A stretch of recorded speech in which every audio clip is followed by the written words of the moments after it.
1, 2, 3, go! This is the Taco Bell 50K, an ultramarathon held each year in Denver that involves running 31 miles and stopping to eat at 10 Taco Bells along the course. And this is me, Taco Bell aficionado, washed up former runner, and woefully underprepared for what might end up being one of the most challenging things I've ever done. So this race is not affiliated with Taco Bell in any way, and in a lot of ways, it's not even a legit race. And by that, I mean there wouldn't be any of the setup that you'd typically think of with a traditional road race. So no road closures or signs pointing which way to go, no aid stations with water or Gatorade, no real system for timing the runners, and maybe most importantly, no porta potties along the course. One of the reasons for that is that those things cost money, and the Taco Bell 50K has no entry fee. The other reason is that this was just started by a group of guys who thought it would be a funny thing to do. So back in 2018, Jason Romero, Dan Zolnikov, and Michael Oliva convinced a handful of friends to run this 31-mile loop around Denver that connected 9 Taco Bell locations. The first Taco Bell is also the last Taco Bell. And out of the 8 that started that first year, 5 of them were able to finish. They decided to make it an annual tradition, and by 2023, which was their 6th year doing it, there were 40 runners who showed up to participate. And in 2024, that number ballooned to 170. But for some reason, things really started to take off in 2025. The 50K was featured in the New York Post, countless local news articles, and social media posts highlighting the race, including a few viral TikToks that really poured fuel on the fire. And so they went from 170 people last year to 1,500 people signed up this year. Ever since this first came across my radar, I felt like it had my name written all over it. In the past, I've eaten nothing but Taco Bell for 30 days. I got invited to Taco Bell's test kitchen and sat down for an interview with the CEO. And on top of that, I've tried my fair share of challenges that involve both eating and physical activity, like the Krispy Kreme Challenge, the Tour de Donut, and the Blazin' Mile. Not to mention the fact that people have been sending me posts about this race left and right. So I signed up for the race, and I wanted to go into this thing as prepared as possible, but unfortunately the timing got away from me a little bit. I just thought that I had way more time. Like in July, October felt so far away. So far away, yeah. This is my friend Mike, by the way. He's a physical therapist and an endurance athlete, and he agreed to do the 50K with me. In my mind, it was like 4 months, but when you get to the end of July and the race is at the beginning of October, you really only have August, September, which is 2 months. And so just very tight timeline. For context, most marathon training plans suggest taking anywhere from 12 to 20 weeks to get ready for a marathon, with most landing around 16 weeks. So I would be trying to prepare for a longer distance in about half the time. So I'm very far behind from where I should be in terms of training, but I would say the goal at this point is just as best as I can to maximize preparedness while minimizing risk of injury, which are a little bit at odds with each other. Fast forward to Saturday, October 4th, 2025 in Denver, Colorado. Mike and I arrived at Taco Bell number 1 around 6:15 a.m. and that location would serve as both the start and the finish line for the race. We had zero idea how many people to expect. We were thinking maybe 100 to 200, but immediately it became clear that this was much, much bigger than that.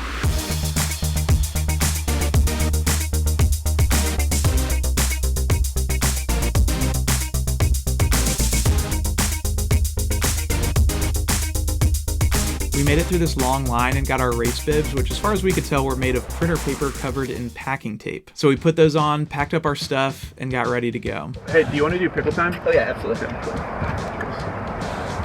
Shortly before the official start time of 7:30 a.m., we gathered in the parking lot for a pre-race meeting where they went over the official rules, which included being present at all 10 of the Taco Bells and consuming a food item at 9 of those 10 stops. Drinks would not count. Because this wasn't an organized race, there would be no medical professionals, so they told us to look out for each other and call 911 if anyone was in a bad way. And because there were no aid stations, the only places we could stop for food or the bathroom was Taco Bell. So everything we needed, we'd need to carry. Mike and I had energy gels with us, but we decided we'd only break those out in case of emergency. There weren't technically any rules against consuming non-Taco Bell items as long as you ate all the required Taco Bell, but we wanted to stick to the spirit of the race, so our goal was to complete the distance using nothing but Taco Bell to fuel ourselves. If you're curious, there actually was a rule against using any Pepto-Bismol, Alka-Seltzer, Pepsid, or anything like that during the race. They told us that out of the 1,500 registrants, they estimated that at least 730 showed up that Saturday to actually attempt the ultramarathon. All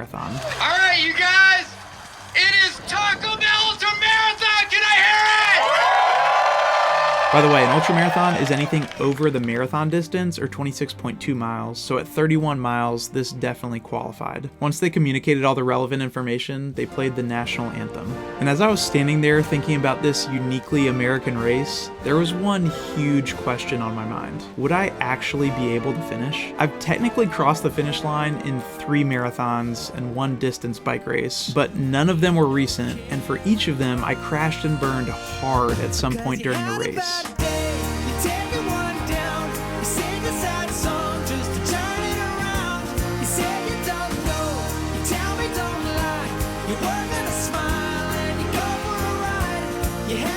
For this race, not only was it 5 miles longer than a marathon with significantly more tacos, but there was also an 11-hour time limit I was worried about. And this wasn't an official rule, but the general consensus is that if you puke, you're disqualified. I guess there's a reason that for this race they call them survivors and not finishers. And actually they gave everyone the phone number of one of the race organizers, told us to text them when we dropped out so they could keep track of how many people were still out on the course. At one point a band performed a song about Taco Bell, and while they played we were instructed to go ahead and eat our first Taco Bell item, which Mike and I had purchased the night before. They actually recommended getting food for our first 3 stops the night before the race and carrying it with us to help avoid bottlenecks early on. For that first meal, Mike and I each had a spicy potato soft taco, which to be honest with you, held up pretty well in terms of both taste and texture after being refrigerated overnight. And while I down this taco, let me tell you about what I wish I could be eating instead, and that's a meal from Factor, who's the sponsor of this episode. Factor makes meeting your nutrition goals easier than ever by delivering chef-crafted,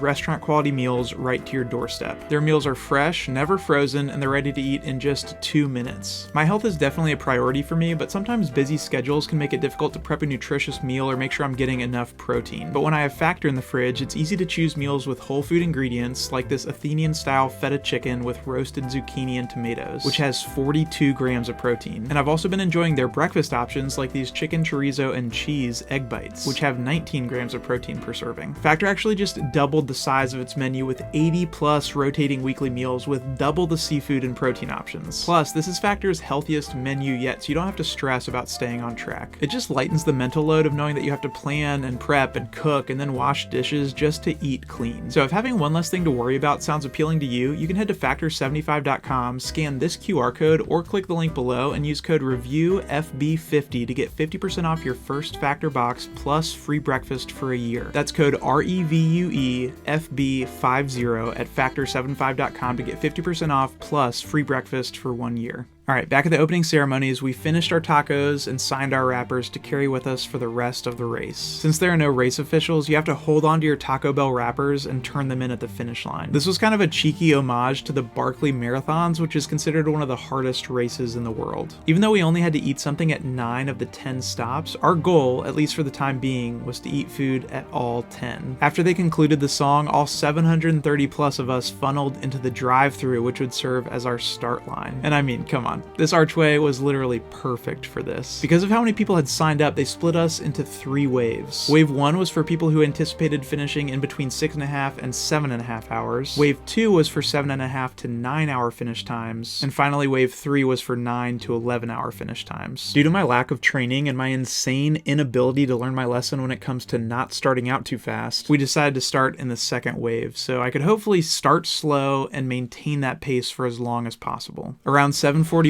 a.m., they sent out the first wave, and the energy was electric. And then about a minute after that, it was our turn.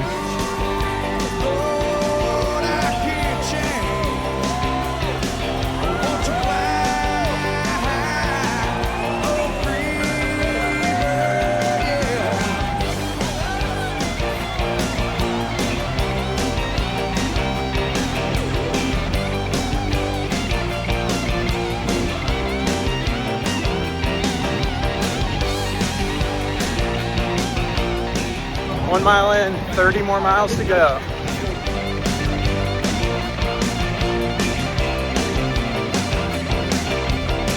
Okay, 2 mile mark. Whoop. Still feeling good. What do people call Denver? It's the city that never sleeps.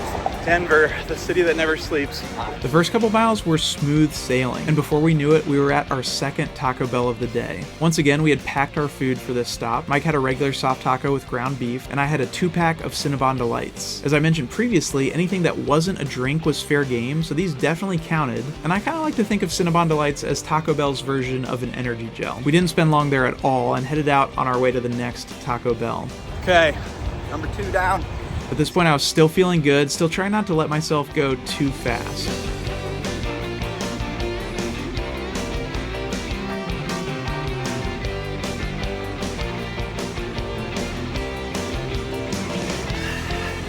Three miles in, feeling good. 28 to go. The next Taco Bell stop was the last one that we had packed ahead for, and Mike and I both had regular soft tacos with ground beef. We went inside at this stop to refill our water, and then we started on the next stretch of miles. All right, 4 miles in, 27 to go. 3 tacos down. Yeah, we finished 3 Taco Bell stops already. How you feeling? I got some burps. Yeah, I feel good. I'm feeling okay. I, don't want to get too comfortable, too confident, but so far so good. I also want to point out that Mike could have gone way faster, but really slowed down to stay with me. Just a few weeks before this, he completed a 35-mile race through the Swiss Alps. 5 miles in, still feeling good. The sun is coming out, temperature's starting to rise, starting to break a little bit of a sweat here. Stomach's starting to sit a little heavy, but hopefully digesting as we go.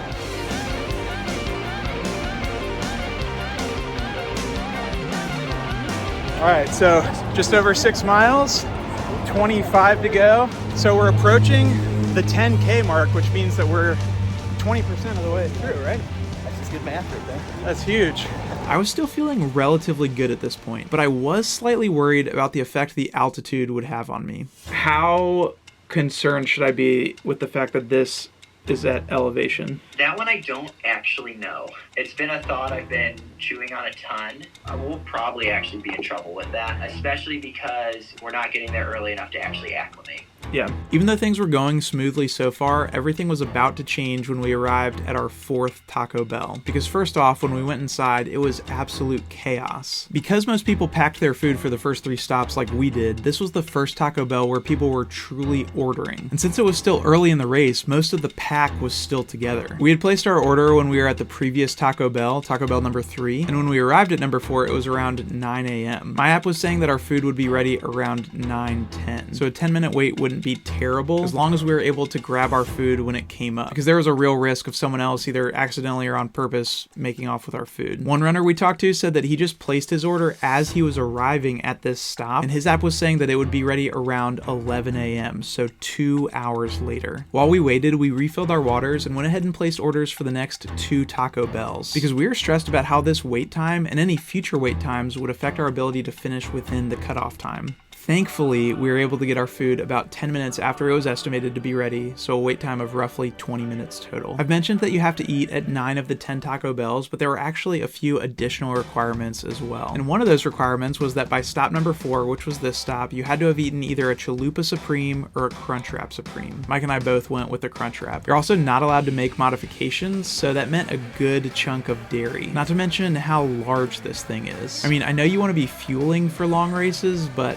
not like this. I also went ahead and added a red Gatorade to my order, which they have on the fountain at most Taco Bells. By the way, I should mention that Mike was participating in 2 optional challenges on top of running the 50K. The Diablo Challenge and the Baja Blast Challenge. So for the Diablo Challenge, you had to lather all of your items with Diablo sauce and drink a packet at the end. And for the Baja Blast Challenge, you had to drink a combined 2 liters of Baja Blast over the course of the race without vomiting. This was Mike's first Baja Blast of the day, and his water bottles were roughly 500 milliliters, so he would need to drink 4 of those to complete that challenge. All right, we somehow made it out of that Taco Bell. Mayhem. The timing of having to eat a Crunchwrap Supreme here was especially unfortunate because the distance between Taco Bells 4 and 5 would be the longest stretch of the entire race. Everything so far had been roughly 2 miles, but it would be over 7 miles before we reached our next stop. All right, 7 miles in, which means 24 to go. 24 to go. My stomach was starting to feel not as good, and these miles definitely felt a little harder than the previous ones. 8 miles in, 23 to go. Wow. It was nice to get a change of scenery though, and we actually got to run past Mile High Stadium. In honor of Tim Tebow, I said a quick prayer for the rest of the race, and we continued on our way. 9 miles in, Yup. which means 22 to go.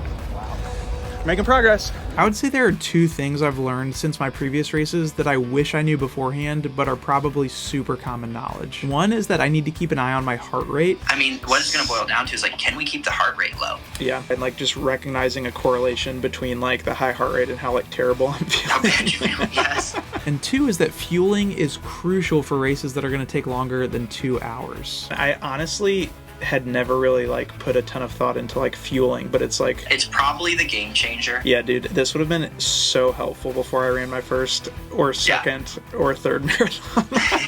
Because I was going into this actually trying to fuel correctly, I structured my training runs so that my car could serve as an aid station. So I would do out and backs in different directions that would basically amount to me having food and cold water or Gatorade every 3 to 4 miles. But since I was accustomed to refueling every 3 to 4 miles, this 7-mile stretch made me a little nervous. So to help me get to the next Taco Bell, I brought along another pack of Cinnabon Delights. Just to be clear, all meals need to be eaten on site at Taco Bell, but this wouldn't count as one of my 9 Taco Bell meals. This was just me going for some extra credit. We're 10 miles in, which means we got 21 to go. About a third of the way through. Starting to see some of the pack slow down. I'd say we've been holding pretty consistent the entire time. A big chunk of this stretch would be on this path alongside the river, which again was a nice change of scenery. And then after that, we got to run through some parts of downtown Denver. All right, 11 miles in, which means Already. 20 to go. Starting to get a little bit hotter out. Starting to sweat a little bit more. Keeping that pace pretty consistent, keeping the heart rate down. Feeling all right.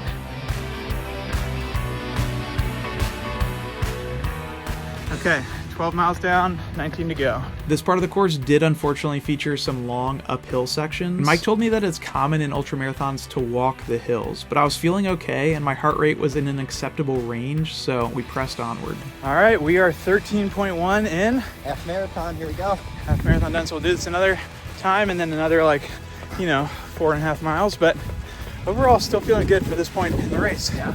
About to hit Taco Bell number 5. This Taco Bell was equally as crowded as the fourth one, but slightly less chaotic, because it seemed like the orders were a little bit more spread out. Thankfully, ours was ready right around the time we got there. Mike went ahead and started to eat his soft taco as we waited in line to refill our waters. I also got a soft taco and went and ate that outside along with some more red Gatorade. Just trying to get as much red 40 in as possible during this race, you know what I mean? By the way, this is Jason Romero. You may remember him from the opening ceremonies. He's one of the co-founders of the Taco Bell 50K, and he's actually legally blind. He's also the first and only visually impaired person to run coast to coast across the United States. And even though the Taco Bell 50K is free to enter, Jason and the other organizers chose to designate an official charity partner for the race, which is Achilles International, and they aim to transform the lives of people with disabilities through athletic programs and social connections. After getting to talk with Jason, Mike and I both wanted to contribute, so Mike's PT Clinic is matching my $125 donation for a total of $250, which will go directly towards things like entry fees, running shoes, and running related equipment for runners with disabilities. Jason also gave me a good tip for staying cool for the rest of the race. He said to pour water on my head and soak my shirt because in the dry heat it would act as natural air conditioning. He's completed a bunch of ultras, so I figured he knew what he was talking about and I gave it a try. My stomach was feeling a little heavy, which I think was from drinking too much Gatorade at the previous stop.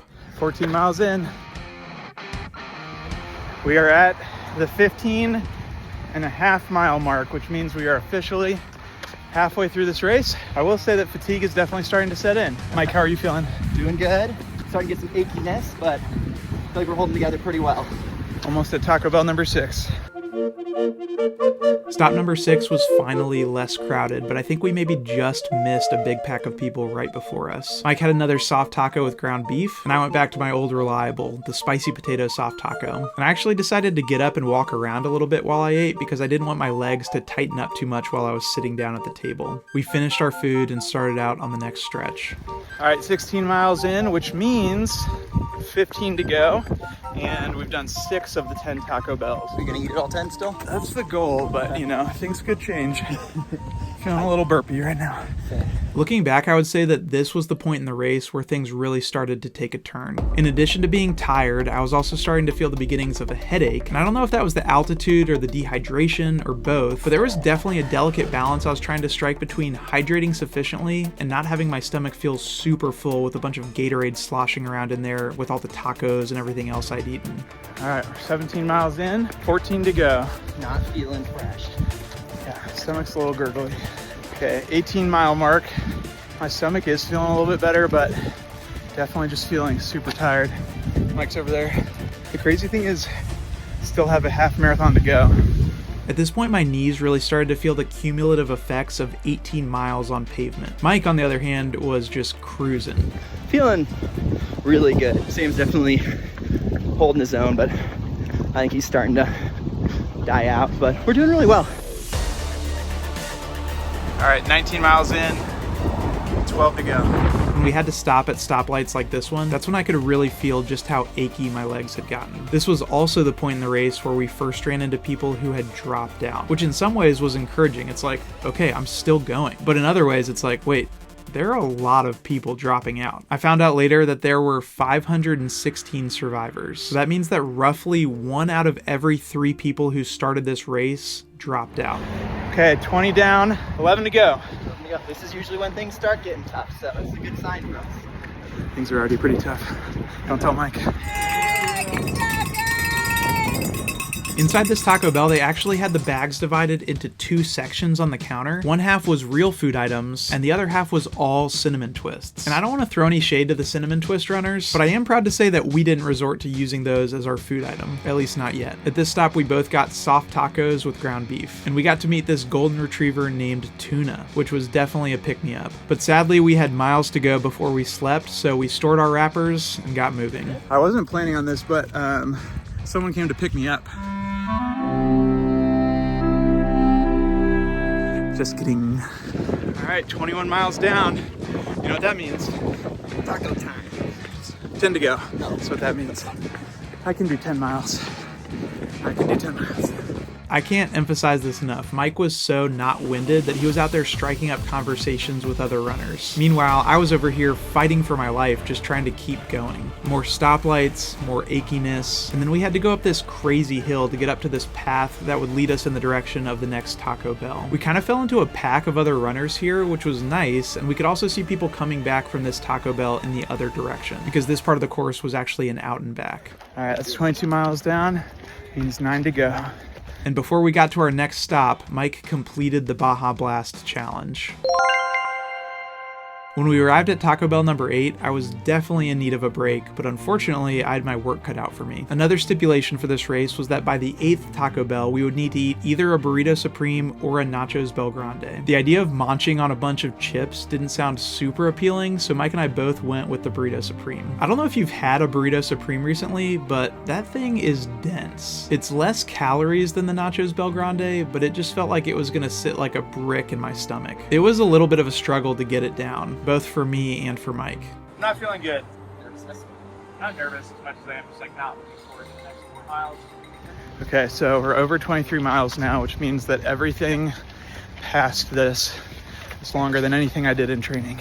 Being able to hit 23 in training felt like a huge accomplishment for me, because I basically went from couch to 23 miles in 6 weeks. And just to be clear, I would not recommend doing that. But I feel like given my timeline, I did the best I could to prepare myself, and I knew that for the last 8 miles, I'd just have to tough it out on the day of the race. I will say that between all the planning and spending 3 to 5 hours going on long runs each week, this is some of the most time and effort I've ever invested in preparing for an episode. But if there's one thing you should know about this channel, it's that I'm gonna find unserious things and take them very seriously. So if that type of thing sounds like it's up your alley, it would mean the world to me if you click subscribe down below so we can keep hanging out in the future. I'm also hoping to hit 500,000 subscribers by the end of this year, so if you're not already subscribed, you can help me reach that goal. So we got a long stretch here. A big chunk of it will be uphill, which is unfortunate, but the good news is I have a Burrito Supreme in my stomach. So between feeling pretty bad in the stomach department and the mental and physical toll this race was taking on me, what followed were some of the hardest miles of the race so far. All right, 24 miles in. I would say that I'm not feeling great right now, but my goal is to just kind of focus on getting to the next Taco Bell, and then we'll get a little breather, and we'll go from there. I was also fighting through some crazy burps. Okay, we have hit the 25-mile mark, which means 6 to go. About 80% of the way there. By this point, our pace had dropped dramatically, but we kept making forward progress.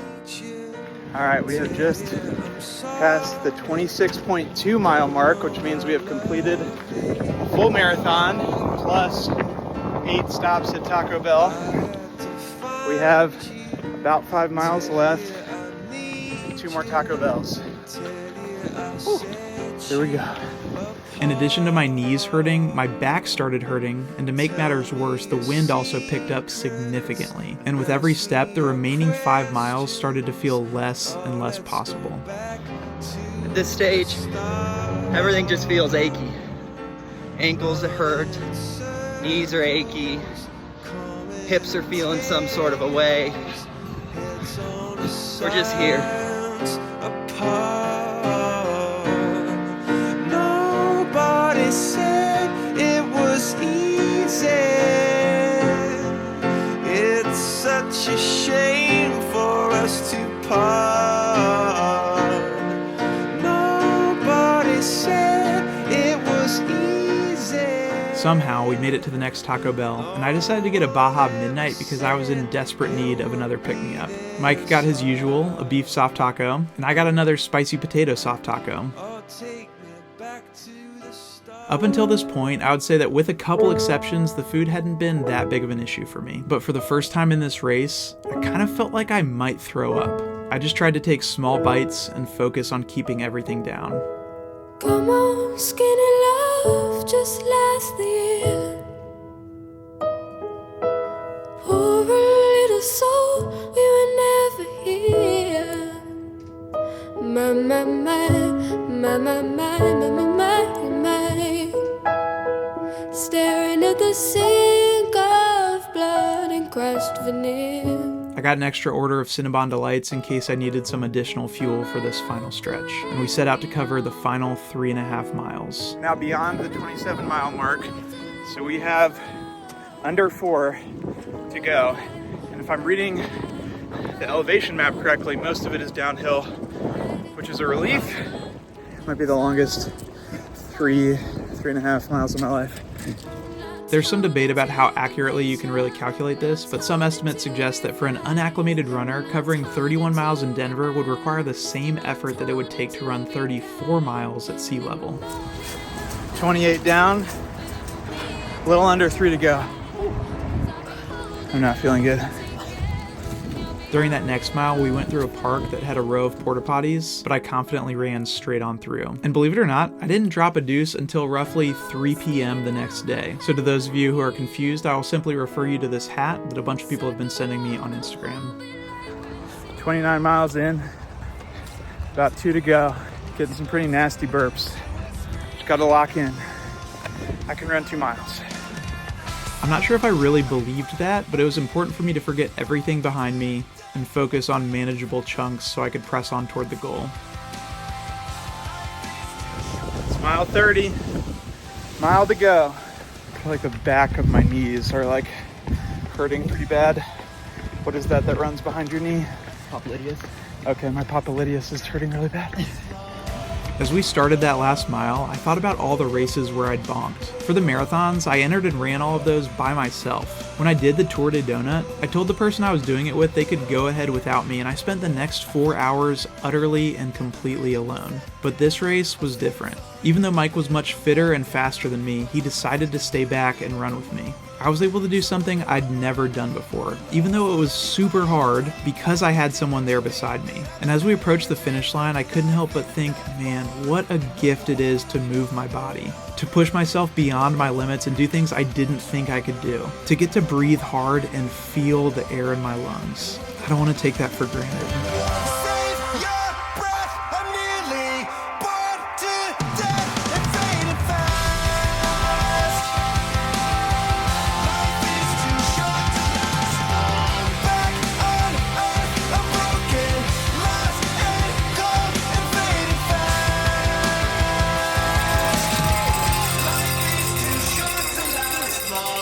After crossing the finish line, we were given our Taco Bell sauce packet medals and we signed the list of survivors. I just want to point out that in order to complete the Diablo challenge, Mike put hot sauce on his Cinnabon Delights, which I'm pretty sure is a class 2 misdemeanor. And he also had to do a Diablo shooter as he crossed the finish line. We finished in 149th and 150th place, so out of everyone who started the race that day, that puts us in roughly the top 20%. The whole thing took us around 7 hours and 53 minutes, but if you take out our Taco Bell stops, my watch said that we averaged an 11:57 pace, which might sound slow, but honestly, I'm pretty proud of that. Thanks so much for coming along on this journey with me. I'll see you back here in a couple weeks for the grand finale of my quest for the best wings in the United States of America. But until then, just remember that even when it doesn't feel like it, like for example when you've run 27 miles and eaten at 9 Taco Bells and still have more to go, eventually the pain is going to pass and it's going to be okay. I'll see you soon.